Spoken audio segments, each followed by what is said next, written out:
li xew Assemblée nationale man dama ko ñaawlu ndax nekkoon naa fa te ba ma fay nekk boobu ab lim bu tuuti la ñu woon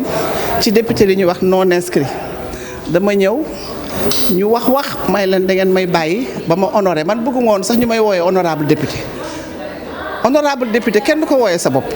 da ngay bàyyi ba askan bi wooyee la honorable député da ngay bàyyi ba askan bi xool ne que yow nit ku honorable nga ndax lam la sant yaa ngi koy doxal moom moo la wooyee honorable donc dama ñëw nekk fa non inscrit muy lim bu takku juróom-benn la ñu woon à la fin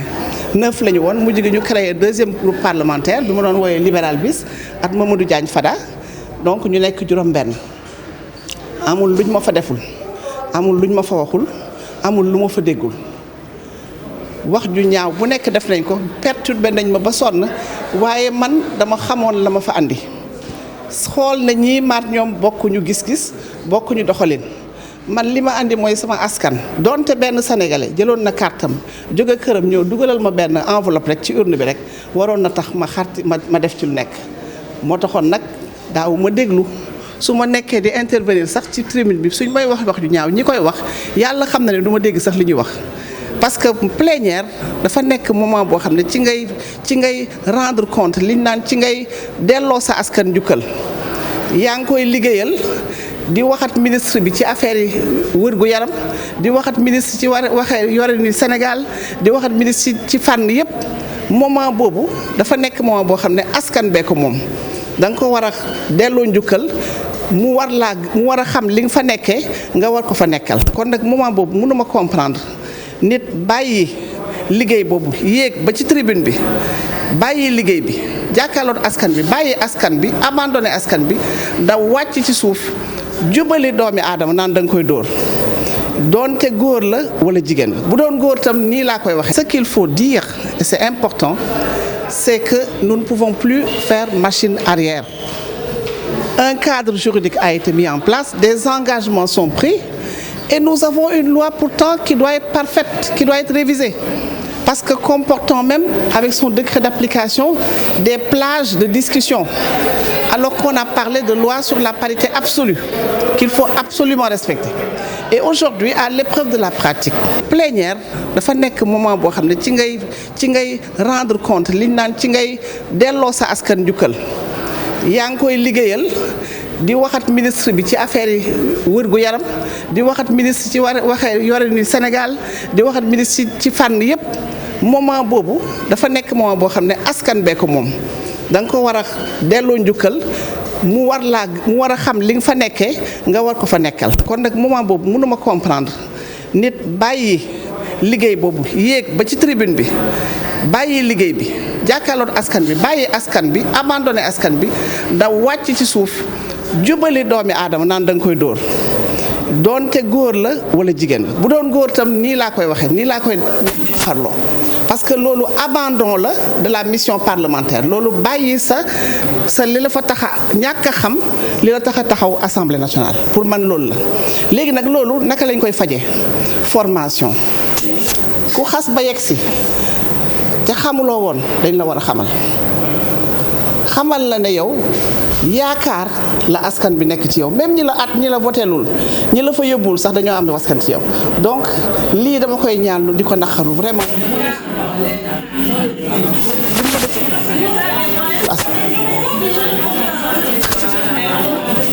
daf daan am sax secrétaire élu ne sama gannaaw nekk ci weti président bi war a bind suy wax sax yàlla xam na ne li muy wax duma ko déglu ndax li ma yitteel rek mooy la ma war a wax sama askan at la ma war a waxat ministre ba li ma ministre war a tontu at ni ma war a fajee coono askan man loolu ma fa yóbbu. Un député, un homme quitte la tribune, c'est-à-dire au moment où il était en train de rendre compte de sa mission et d'exercer même sa mission et de défendre ses électeurs, il quitte la tribune pour descendre de l'estrade pour aller lever la main. Même si c'était sur un homme, ça aurait été fondamentalement condamnable, à fortiori sur une femme. À partir de ce moment-là, ce député, il a abandonné sa mission parlementaire.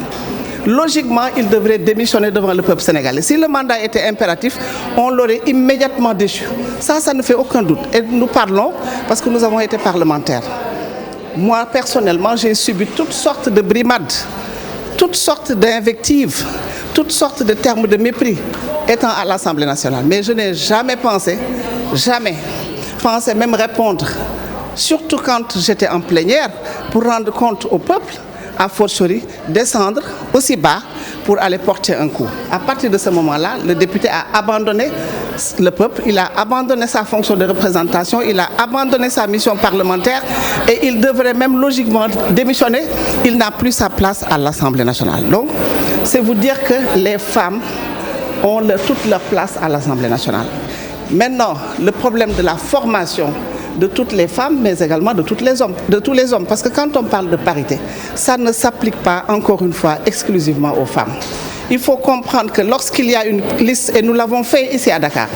Dakar Plateau avait une liste où 2 femmes ont été superposées. Nous avons attaqué cette liste parce que nous avons dit que le caractère alterné de la parité n'a pas été respecté. Et l'Association des juristes sénégalaises a constamment veillé à ce que cette parité alternée soit respectée. loi bi ñuy tuddee loi yi yamale góor ak jigéen ci bërëbu dogalukaay yi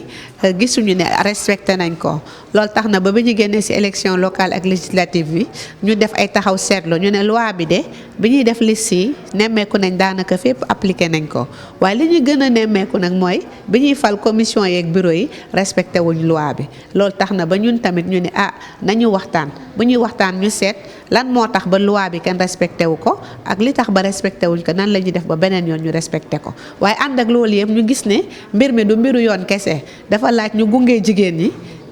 jàppale leen jàngal leen mais gën leen a jox ay outils maanaam gën leen a ñemeloo fi nga xamante ne fa lañ jëm muy espace politique ak espace public booy ñemeloo nit nag da nga koy yeb bi mooy yeb leen xam-xam yeb leen tamit valeur socio-culturelle yi nga xam ne am nañ ko waaye yeb leen démb réew mi ndax boo laajee démb réew mi wax dëgg yàlla amoon na ay jigéen yoo xamante ne amoon nañ taxawaay yu rafet taxawaay yu matale ci biir instance de décision yooyu te ñun jàpp nañ ne suñuy outiller leadership politique gu femmes yi dañ leen di jàppale ba ñoom bu ñu neppee ci instance yooyu noonu bu ñu baree salfaañe parité bi sax ñoom ñooy njëkk a wax ni loi bi waxul lii ak lii la wax mais duñu ànd ci loolu ndax li ñu naan